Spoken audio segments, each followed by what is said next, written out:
गुलमोहर गांव की सुबह हमेशा रंगीन होती थी। सूरज की किरणें जब खेतों में गिरती तो सुनहरी चमक चारों ओर फैल जाती। गांव के बीचों बीच एक छोटी सी झोपड़ी में रहती थी मीनू, 7 साल की प्यारी, जिज्ञासु और हंसमुख लड़की। वो हर सुबह मुर्गे की बांग पर उठकर माँ के साथ बर्तन धोने, आंगन बुहारने और फिर स्कूल जाने की तैयारी करती। माँ, मैं आज स्कूल जल्दी जाऊंगी, मिस सविता ने कहा था कि जो बच्चा समय पर पहुंचेगा उसे स्टार मिलेगा। माँ मुस्कुराते हुए बोली, ठीक है, लेकिन पहले नाश्ता कर लो। खाली पेट पढ़ाई नहीं होती।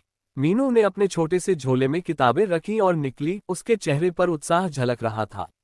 रास्ते में चलते हुए उसने देखा, एक पेड़ के नीचे एक छोटी सी चिड़िया जमीन पर गिरी हुई थी। उसका पंख जख्मी था और वो उड़ नहीं पा रही थी। मीनू तुरंत झुककर बोली, ओह, तुम्हें चोट लग गई क्या? चिड़िया ने धीमे से पंख फड़फड़ाया। मीनू को देर नहीं लगी समझने में कि उसे मदद करनी होगी। उसने अपने दुपट्टे का कोना फाड़कर चिड़िया के पंख पर बांध दिया और बोली, घबराओ मत छोटी सी प्यारी चिड़िया, मैं तुम्हारी मदद करूंगी।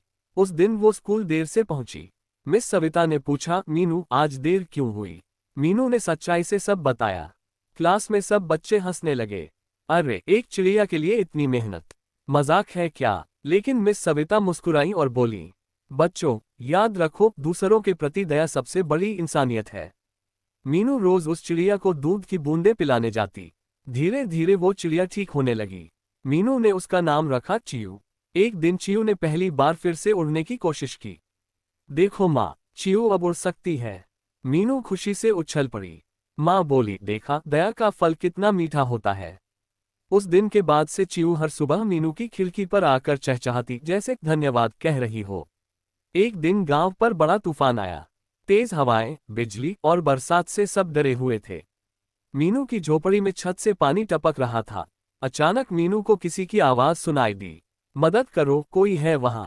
वो बाहर भागी और देखा, एक बूढ़ी दादी रास्ते में गिर गई थी। मीनू ने बिना सोचे उन्हें उठाया और अपनी झोपड़ी में ले आए। माँ ने दादी को सूखा कपड़ा और गर्म दूध दिया। दादी ने आंसू भरी आंखों से कहा, बेटी, तुमने आज जो किया है वो सच्ची दया है। भगवान तुम्हें इसका फल जरूर देंगे। अगले दिन तूफान के बाद गांव का हाल बुरा था, पेड़ टूट गए, खेत बर्बाद। लेकिन मीनू का घर सही सलामत था। सब लोग हैरान थे। तभी वही दादी आई और बोली, मैं गांव की साध्वी हूँ। कल रात जब तूने मेरी मदद की, तेरी दया ने तुम्हारे घर को आशीर्वाद दिया। सब लोग मीनू को देख हैरान रह गए। अब गांव के बच्चे उसे चिढ़ाते नहीं थे, बल्कि सीखने लगे कि दया कितनी जरूरी है।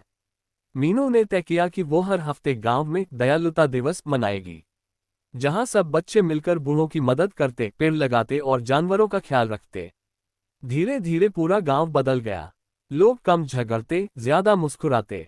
और एक दिन जब चियू अपने बच्चों के साथ आई तो मीनू बोली, देखो माँ, दया सच में लौटकर आती है। माँ मुस्कुराई, हाँ मीनू, यही तो असली जादू है, दया का जादू। वर्षों बाद जब मीनू बड़ी हुई तो उसने एक छोटा स्कूल खोला, जहां बच्चों को केवल पढ़ाई ही नहीं, दयालुता का महत्व भी सिखाया जाता था। स्कूल के दरवाजे पर एक बड़ा बोर्ड लगा था, जो दिल से दयालु है वही सच्चा बुद्धिमान है। सीख, दया करना कभी व्यर्थ नहीं जाता। एक छोटा सा अच्छा काम किसी की पूरी दुनिया बदल सकता है।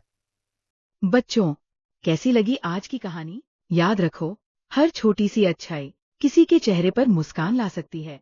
अगर तुम्हें ये कहानी पसंद आई हो तो लाइक करो, शेयर करो और मस्ती टून को सब्सक्राइब करना मत भूलना।